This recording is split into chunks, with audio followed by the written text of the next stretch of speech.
Assalamualaikum warahmatullahi wabarakatuh. Anak-anakku yang saya cintai dan saya banggakan, pertemuan kali ini Pak akan membahas materi cahaya, dan materi ini berhubungan dengan materi sebelumnya, yaitu materi getaran dan gelombang.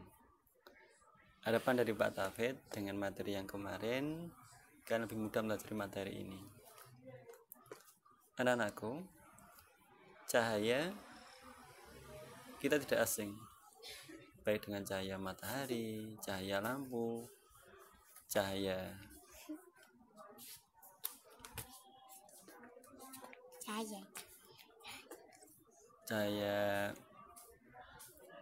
api dan sebagainya. Nah, coba perhatikan ini Pak Tafid kasih tanda cahaya. Ya. Cahaya merupakan gelombang elektromagnetik yang merambat tegak lurus dengan arah perambatannya. Pengertian elektromagnetik yaitu gelombang yang bisa merambat, bisa berpindah tanpa atau dengan adanya zat perantara. Ya, ingat-ingat. Nah, ini ada keterangan bawahnya. Cahaya dapat merambat dalam ruang hampa. Nah, pada ruang hampa kecepatannya yaitu 3 kali 10⁸ meter per second. Ya, ini konstan atau 300 juta meter per secondnya. Artinya apa? Sangat cepat.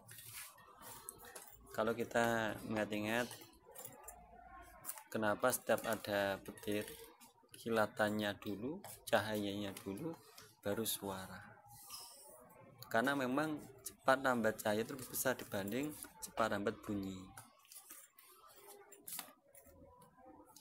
Next ya.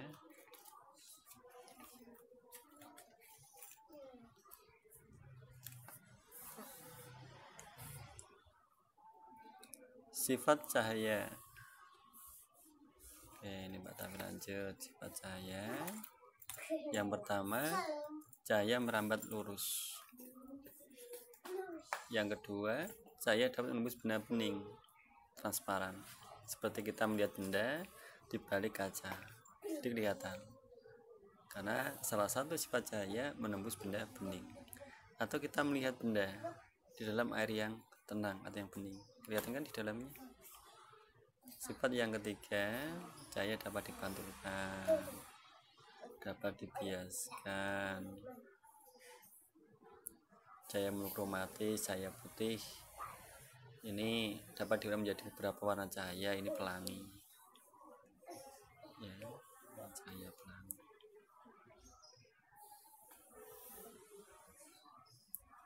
Kemudian cahaya dapat merambat tanpa medium, ya tadi sudah dibahas.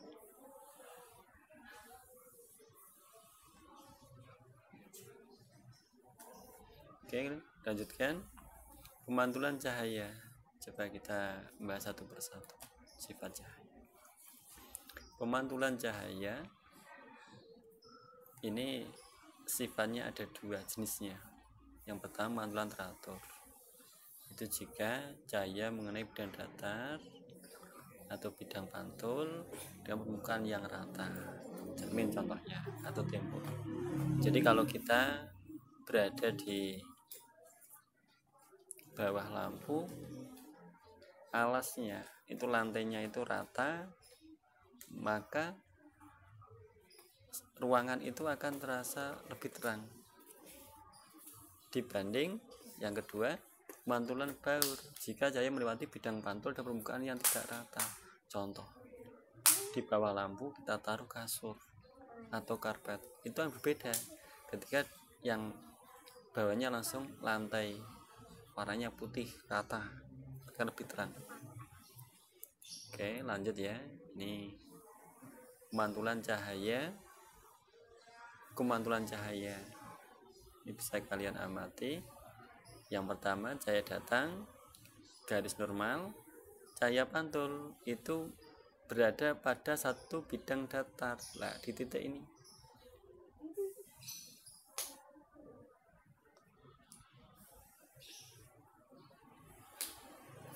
titik ini juga. Nah, kalian amati yang kedua besar sudut datang I sama dengan sudut pantul.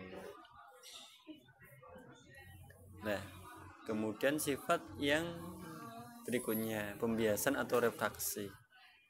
Coba dilihat, atau mungkin dulu masih ingat waktu SD, Bapak Ibu guru ngasih tugas percobaan, coba kalian siapkan gelas diisi air. Langkah yang berikutnya, coba masukkan pensil. Kalau kita amati dari samping, pensil seolah-olah patah. Ini menunjukkan apa? Sifat pembiasan cahaya. Ketika cahaya masuk dari medium yang kurang rapat, cahaya ke air medium lebih rapat, maka akan dibelokkan mendekati garis normal. Nah, kalau garis lurus kan ini mendekati ya garis normal. Yang kedua, sinar datang dari medium yang lebih rapat menuju medium kurang rapat, itu akan dibiasakan menjauhi garis normal. Contohnya ketika kita pakai kacamata,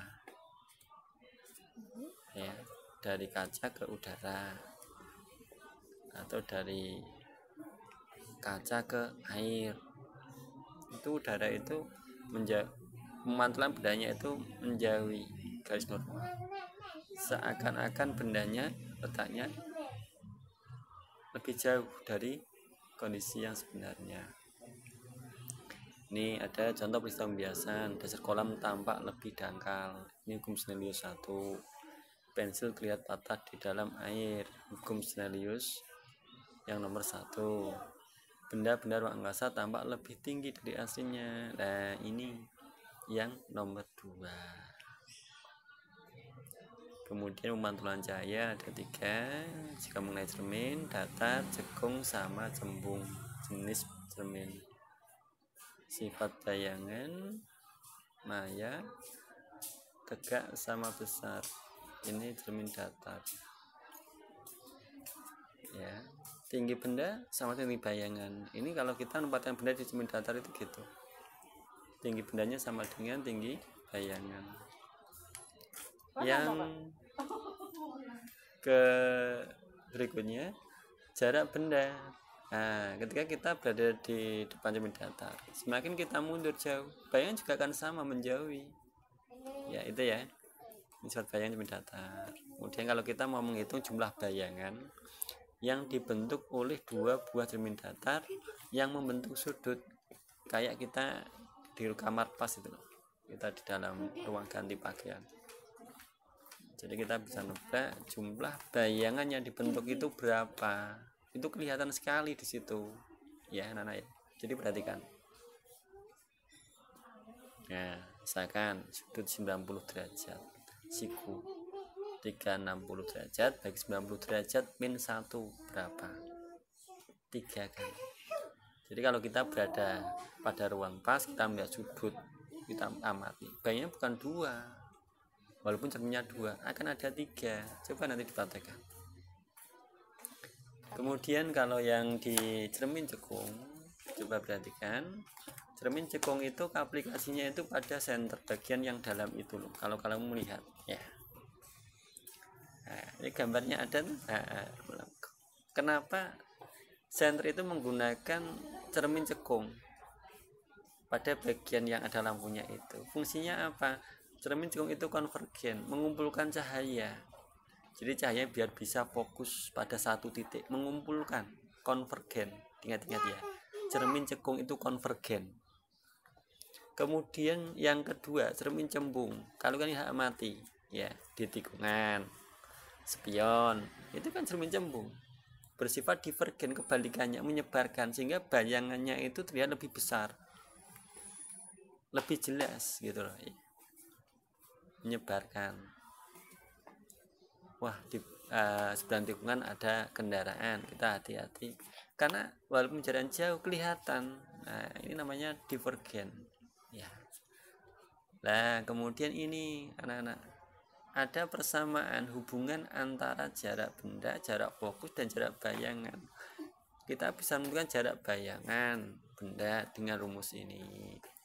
Super F sama dengan super SO plus super SI. Keterangannya F itu fokus, jarak fokus, SO jarak benda ke cermin tentunya ya, SI jarak bayangan ke cermin. Nah, kalau kita bisa menghitung itu, berarti kita bisa tahu perbesaran bayangannya itu berapa ya anak-anak ya. Jadi perbesarannya berapa?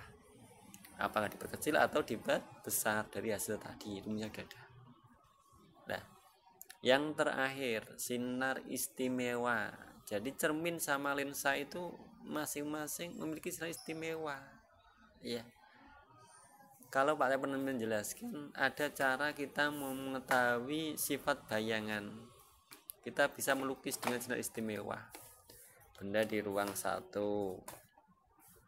bayangan di ruang 4, benda di ruang 2, bayangan di ruang 3, benda di ruang 3, bayangan di ruang 2. Karena hasil akhirnya totalnya harus 5. Ya, ingat-ingat. Nah, ini aturannya. Sinar datang menuju lensa atau cermin sejajar sumbu utama akan dibiaskan melalui titik fokus. F1 itu fokus ya. Lensa juga sama, tapi kalau lensa pakainya seolah-olah. Sinar datang melalui titik fokus pasif F2, lensa akan dibiaskan sejajar dengan sumbu utama lensa ya atau cermin. Dan yang ketiga, sinar datang melalui lensa menuju lensa atau cermin melalui titik pusat kelengkungan optik akan diteruskan tanpa dibiaskan ya, atau dipantulkan melalui titik semula. Ya, saya kira ini anak-anak sudah cukup ya untuk materi ini. Sekali lagi silakan dipelajari materi yang sudah Pak sampaikan, atau kalian lihat di Google ya, lihat coba nanti untuk bahan diskusi berikutnya. Oke anak-anak, saya kira cukup untuk pertemuan kali ini. Sukses selalu buat kalian. Gitu anak-anak.